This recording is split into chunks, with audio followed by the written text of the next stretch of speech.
One of the most difficult aspects of the second movement of the F minor Telemann Sonata are these running 16th note passages that you see throughout the movement.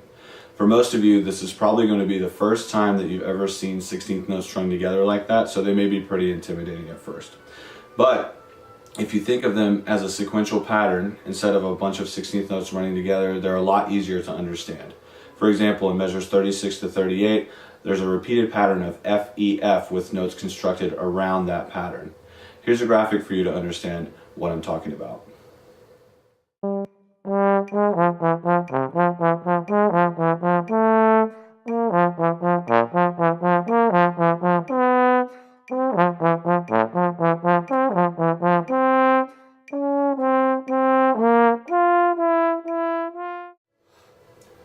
The second set of 16th notes that you come across occurs in measures 46 through 48. In my opinion, this is the most difficult string of 16th notes because you have to go from first to fourth to first very quickly a lot of times. But just like in the last one, there's a positional pattern that you find in C, B natural, C. So construct everything around C, B, C, and the passage will start to make sense. But again, I would suggest starting very, very slowly.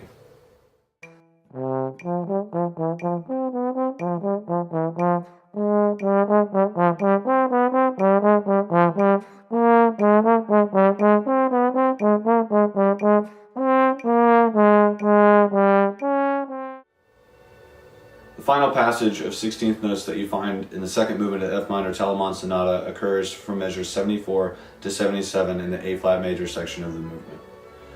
This pattern is very, very obvious. Look for A flat, G to A flat. In my opinion, this is the easiest 16th note passage.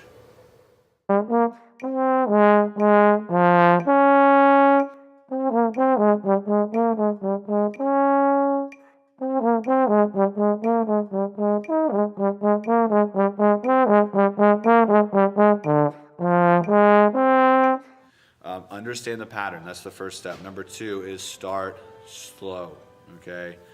You don't have to play this super fast, like right off the get-go. I myself, when I was an 8th grader playing this piece, I had to start very, very slow. And then you work your way up and work your way up incrementally, okay? Don't just go straight from, 8th note equals 80 to quarter note equals 90, okay? You gotta go up incrementally by 5s or 10s, or by 1s, depending on who you are. So that's the second step that I would take is make sure that you slow it down. And then thirdly, get it in your ear. Like, how is it supposed to sound? By that point, you should have utilized these practice videos and utilize some kind of video on the internet to find out how it's supposed to sound. And once you get it in your ear, that'll help you play it. So take those 3 steps in figuring out how to play these 16th notes, but take your time, okay? It's not a rush. Unless you prepared poorly, then it might be a rush. But if you have time, take your time and just enjoy the process of getting these 16th notes down.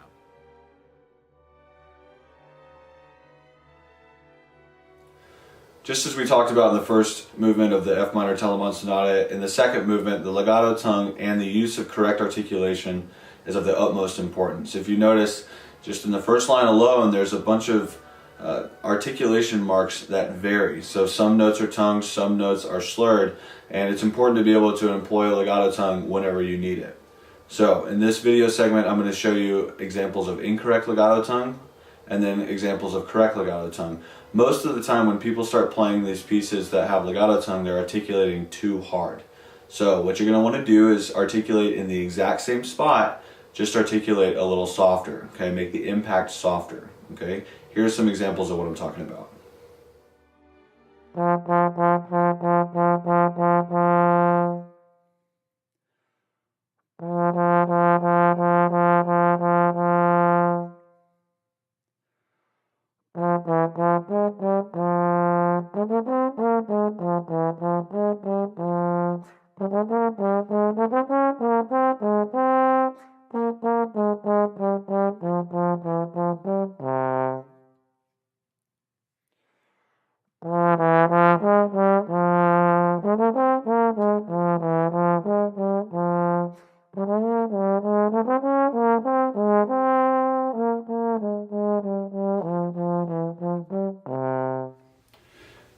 Thanks for watching that tutorial video over the F minor Telemann Sonata.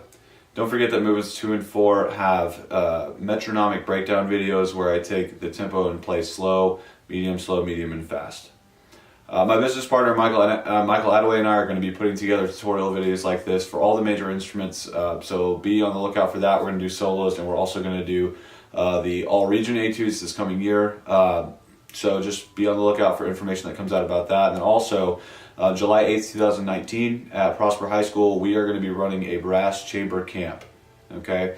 The reason why brass chamber camps are super important is because really that's what you're doing. And when you're sitting in wind ensemble or when you're sitting in orchestra, you're playing with a big brass chamber group accompanied by woodwinds and strings.